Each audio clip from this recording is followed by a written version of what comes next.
எல்லாருமே ஈஷா யோகா மையத்திலிருந்து அழைப்பு விடப்பட்டவங்க தான். அந்த வகையில் நாங்கள் அனைவரும் அந்த முதல் வரிசையில் உட்கார்ந்துருந்ததை நீங்கள் பார்த்துருப்பீங்க.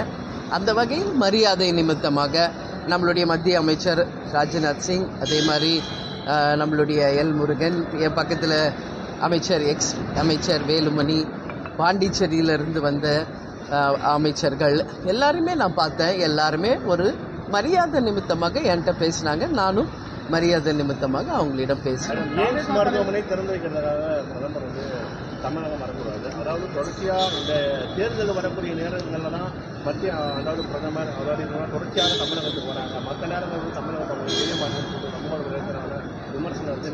பிரதமர் வர்றது நல்லதானே, அதனால தமிழ்நாட்டுக்கு நல்லது நடந்தால் நான் முதல்ல வரவேற்போம். அதனால் அவர் வர்றது தப்பு ஒன்றும் கிடையாது. ஆனால் மக்களுக்கு நல்லது நடக்கணும். அதனால் தமிழ்நாடு சிறப்பாக வரணுன்றதான் என்னோட கருத்து. சரிங்களா? நன்றிங்க.